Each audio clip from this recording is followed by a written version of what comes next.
Welcome back. Today we're going to start working on the Schumann Quintet, the Schumann Piano Quintet. A little bit of history. I last played it as an undergraduate over 40 years ago, and although I've coached it since, I remember how badly I played it as an undergraduate, or how little I understood it at the time, or how many challenges there were that I couldn't fully deal with. So I'm hoping I'll do a better job this time. I'm very much looking forward to the performance on February 3rd. We're going to start with the fourth movement because, as I recall, the fourth movement has a fugue and lots of notes, and I figured I may as well get over that hurdle first and see what's up. So, here we go.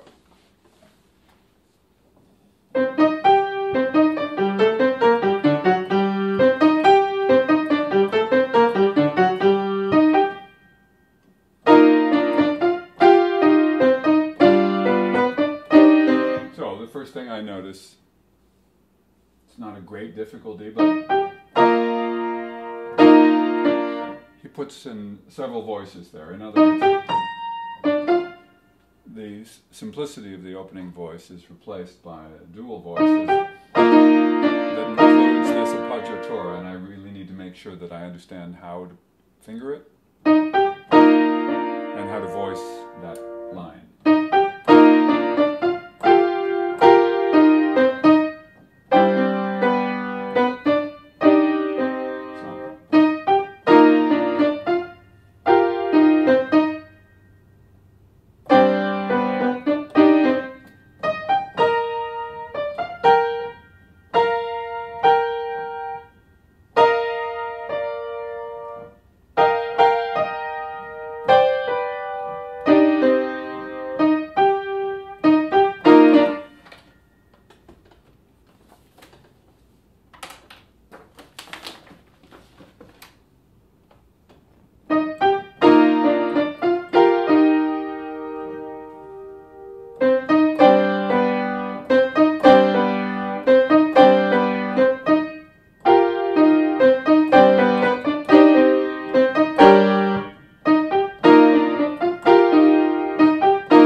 The details are almost innocuous. It's not that they're difficult, it's just that each one is ever so slightly different. And the arbitrariness of it is the biggest challenge, is the fact that there's nothing that immediately speaks to me and says that's the ultimate fingering or sensation. And there's nothing that speaks to me and says that's terribly wrong either.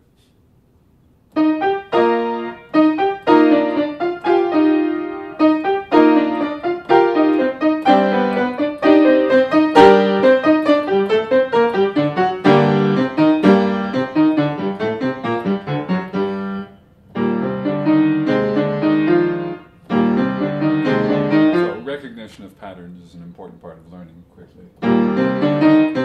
These sequential four-note scales are simple, but necessary to understand. The fact that they're non-legato is a big advantage for me, because then I can use any fingering I choose.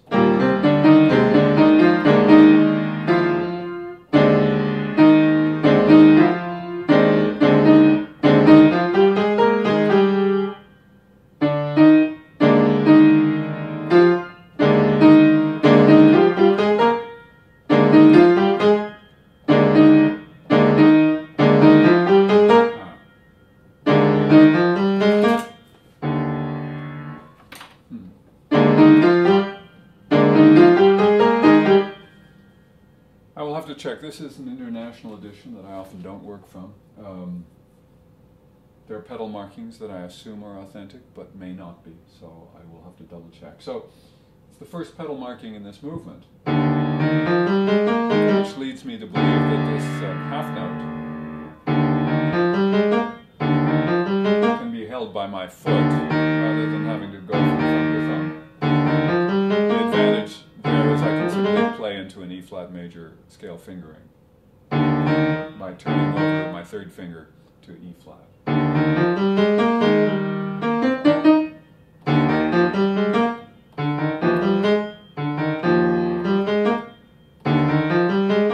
It's the simplest one I can think of.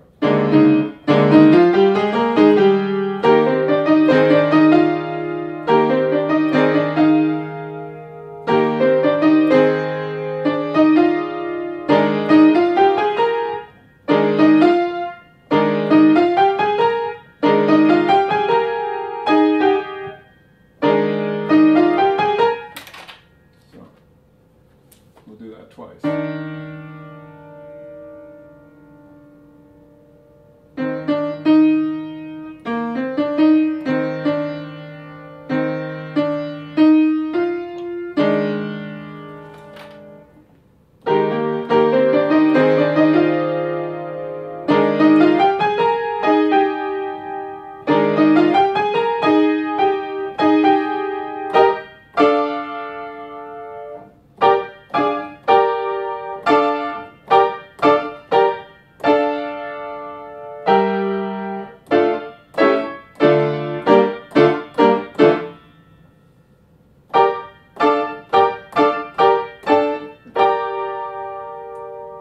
Lots of little accidentals here.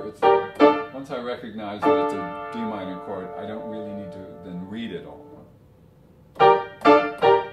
Then the score becomes just a reminder rather than something that tells me as much as in real time what I need to glean from the page. That's too fast. There's not enough time for me to do that, not enough time for anyone to be able to lift that much information off the page quickly. So you get used to having the score symbolize or stand in for what you actually have to internalize.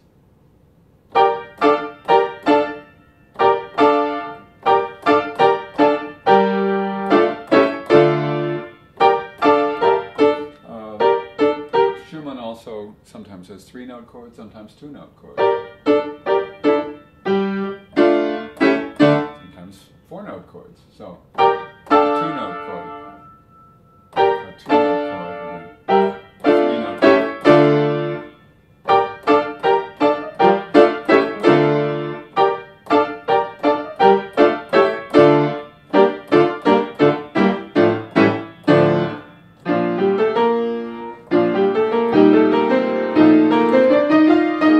Same fingering issue here.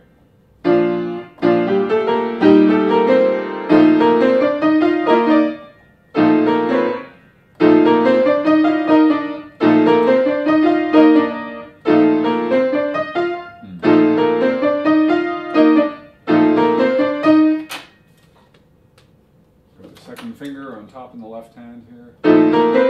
Second finger because it completes the gesture easily.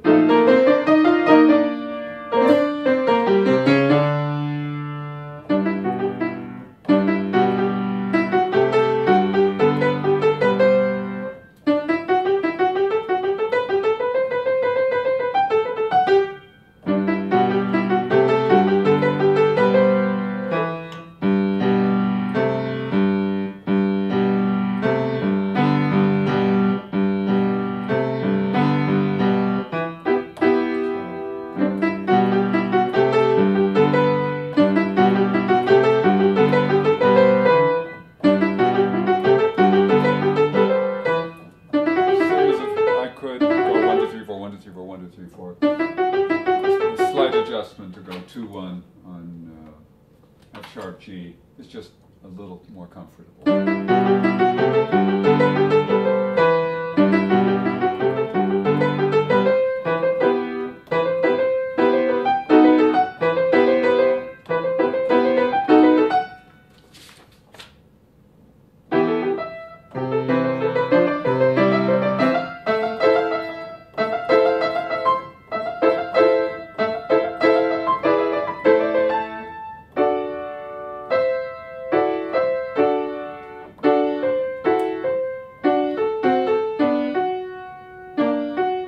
So sneaky Schumann takes a very simple right hand and adds not a complicated left hand, but a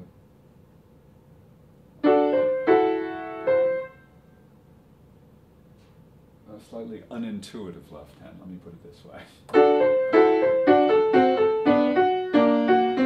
Because of the fact that it's dealing with the several voices.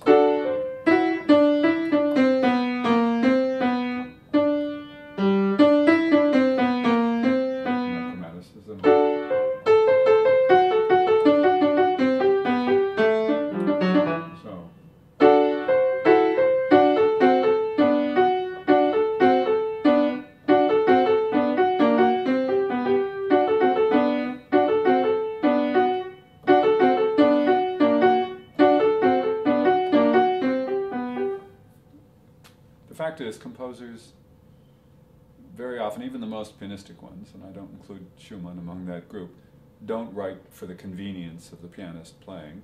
They write the music that they want to hear, and if it happens to be uncomfortable, too bad for us, or good thing for us, because then we're forced to be a little bit creative about fingering and gesture and grouping and process. So, it's just, this is really nice and easy. It's wonderful. I love tritones between 5 and 2 on white to black in the left hand, or the reverse in the right hand. Then we have B minor, any of the B chords, especially B minor, it's a tilted chord, because the perfect fifth is white to black, in the case of B flat, black to white, and adding the B natural to it constrains the hand rather considerably. So,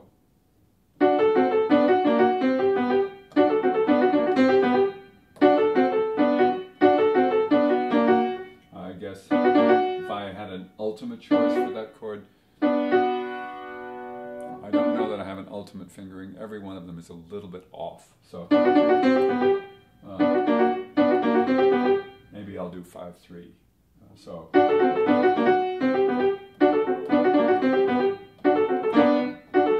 certainly it's easier to get to than 4-2.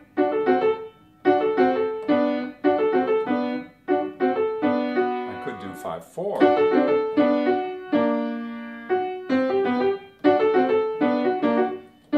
But then I don't like rotating back and forth to the 2. I'd much rather have that wonderful pivot, the thumb involved. So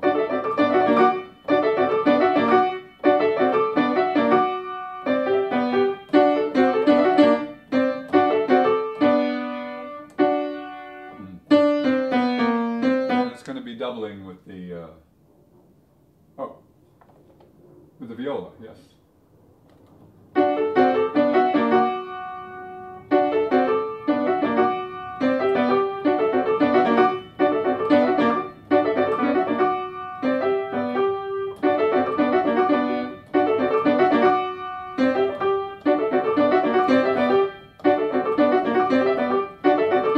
You know what?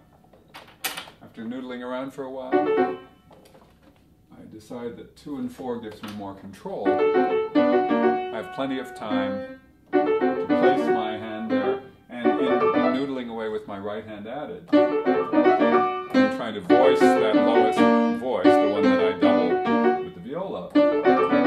It's much easier for me to do that. So, my decision at this point is to flesh out a fingering. I'll come back to it. I don't want to drill all of these little details. I just want to make basic decisions. So,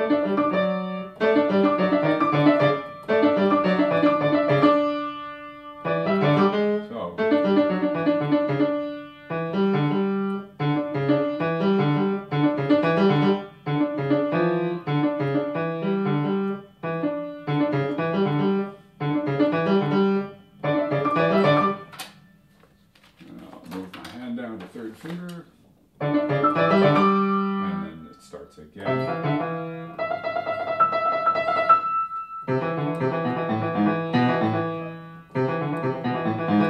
Much easier there. I have to remind myself to not think about the right hand. After it does the initial trill, it's all this figure with the octave. So I'll concentrate exclusively on the left hand. After here. Now my right hand goes into a different mode.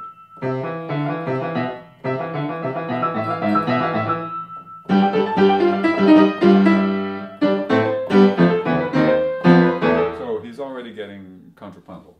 Lots of imitation.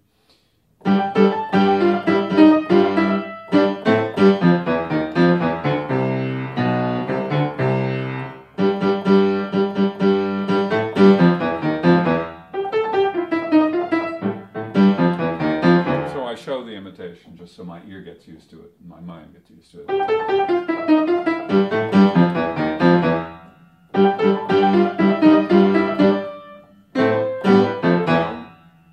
When my suckered into thinking too much about my right hand, which is doing this.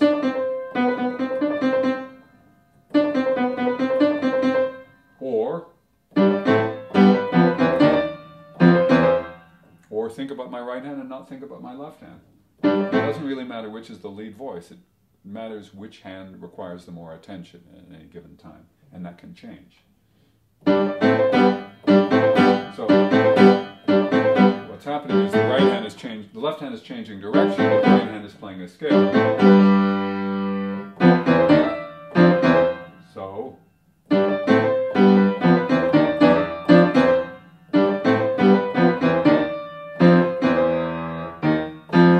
left hand has this little appoggiatura, so it leads slightly. It's just a whole step. It's a diminished third, and it feels like a third in my head. So it's a contrary motion at that point. So there's a bunch of different kinds of motions. Contrary motion, parallel motion, oblique motion, contrary motion, contrary motion, contrary motion, oblique motion. That's what makes a little thing like this tricky. So you have to know how to let your mind lead your body until your body knows it. And your ear, of course.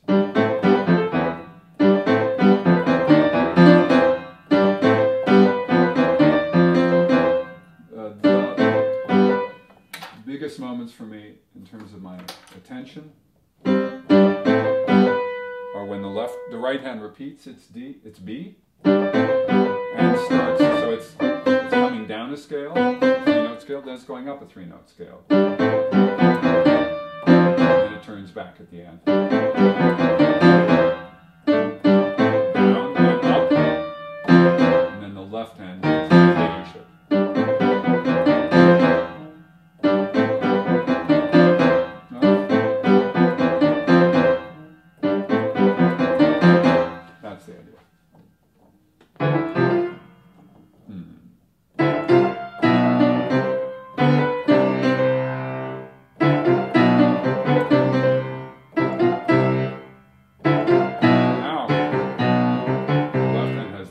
Scale. The right hand has the appoggiatura.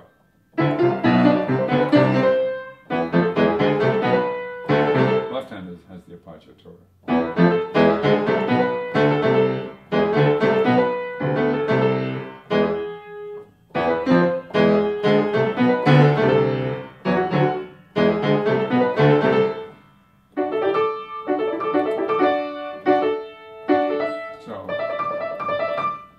Look ahead and see it's just repeated 4 times. If you want to be semantically pure, it's repeated 3 times. I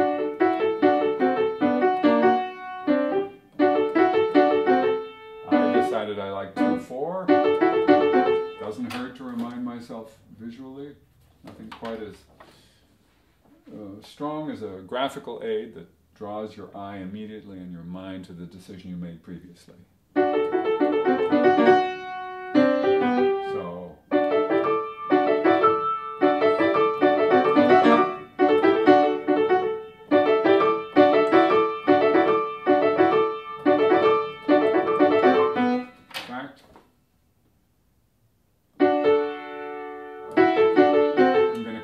The previous section, similar, in the same key, involved a 7th. Here I can be more compact and I can actually start on 2 and 4 because it's only a third. Then move to the same chord as before. Whoops. I have to resolve.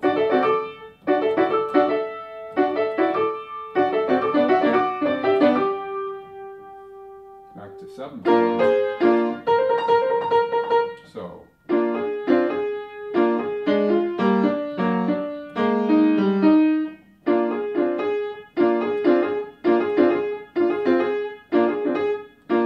not the most pleasant thing on earth here.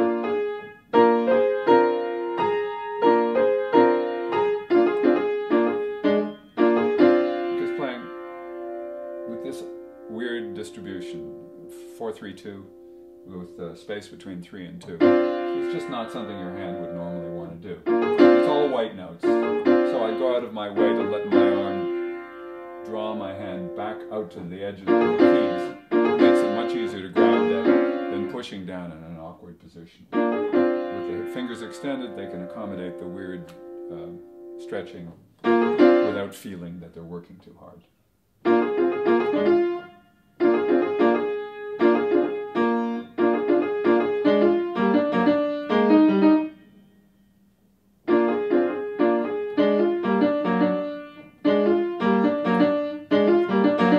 The choice here is between going from 5-2 on this tritone, which is what I consider a backwards tritone because the fifth is on a black note and the second's on a white note. But it's easy to get to from the preceding B flat 7. Then I can either go right to 5-3 for the G minor and then maybe.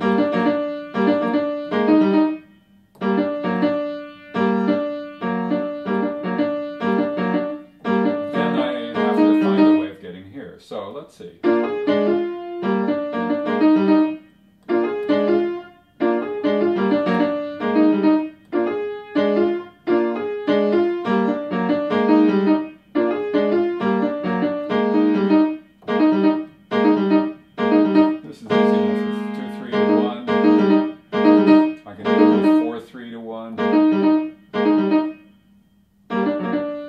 Because of where I'm coming from, if I go from 2-4 here, I want to have enough fingers left over. So that seems reasonable. To go to 2-4 here. 2-4.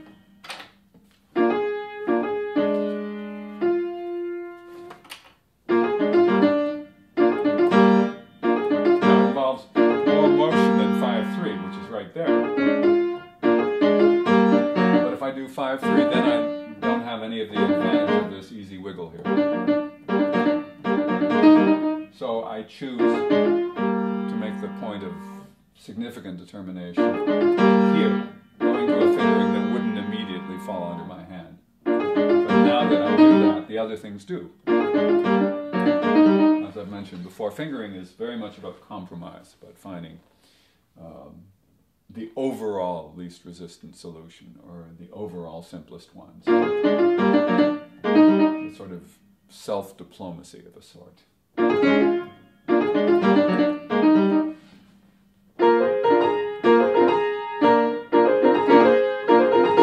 So, that's the first basic position.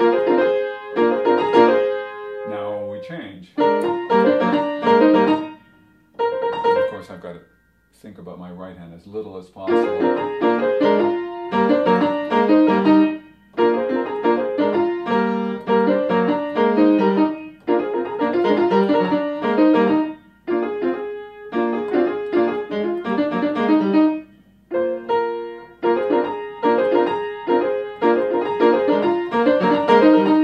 Okay.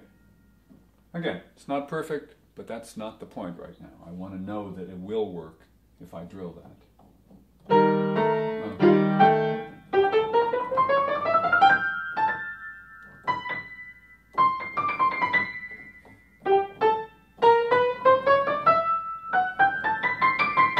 Well, it's still basically G major, with this little minor major embellishment. Several chromaticisms. Ornamenting, in essence, the third and then the fifth. The rest is straightforward. So, for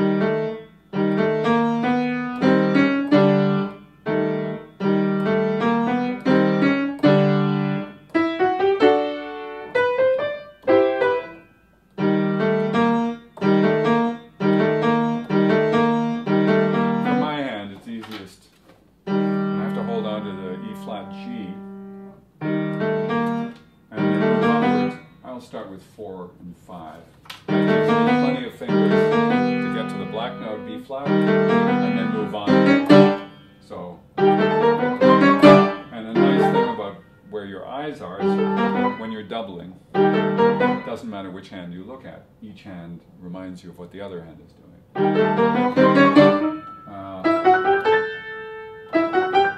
Chord. So you have, that's it. And then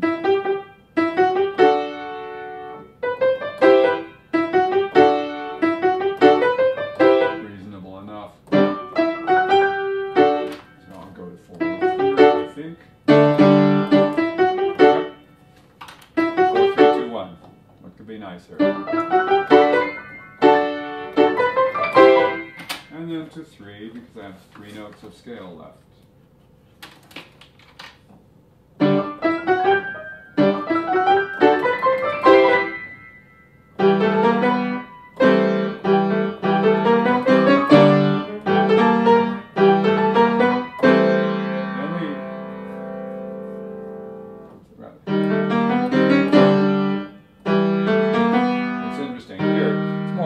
Because of the E flat, it makes the hand smaller and more at ease when it turns to an E natural. That means the same finger. And then there's this juicy 7th chord. So I do 1, 3, 4, 5 because it conveniently frees my second for that last passing tone. So.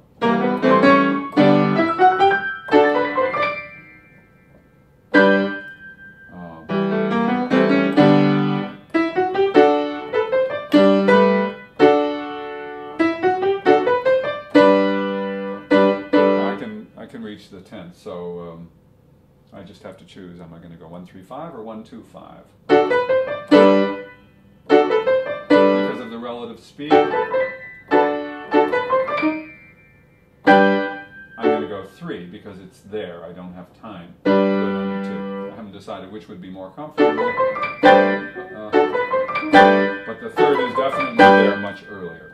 The other thing is my attention has to go to my right hand. I've got to be able to trust that I can do this mostly by feel because my right hand has to skip from white note to octave to white note octave down a 5th. So that's where my eyes go and that's where my attention goes. Okay, I'm now at, in this edition, it's rehearsal number 4. I will spend some time for the sake of my partners to put measure numbers in, and if any of you are following along by score, that would be the easiest way of knowing where I am. But right now I'm at rehearsal 4. There's a double bar just before it. We're getting back to our main theme.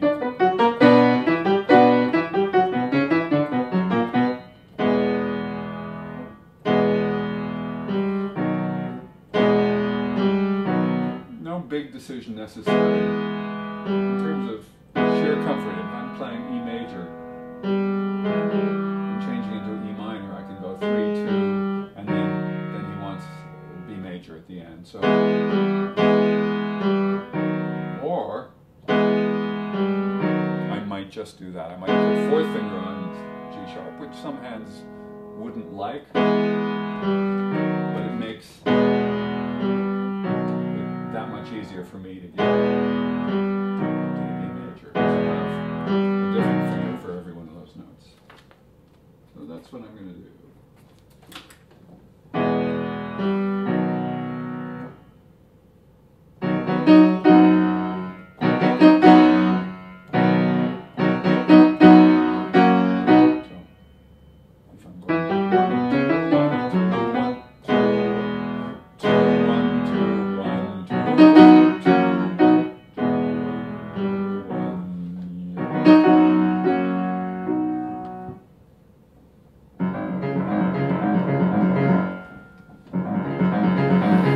See how long that goes. You always want to make sure that when you see a repetition, you check out whether in fact it's a repetition for exactly as long as you think it is, because it's very often possible for the composer to throw some little detail in that you simply don't notice because you make an assumption way too early. And when you're just learning a piece, making false assumptions about what the notes are is a very big mistake because it takes forever to unkink things like that. So, and then when the viola comes in, I'm going to stop here for a second. Thank you.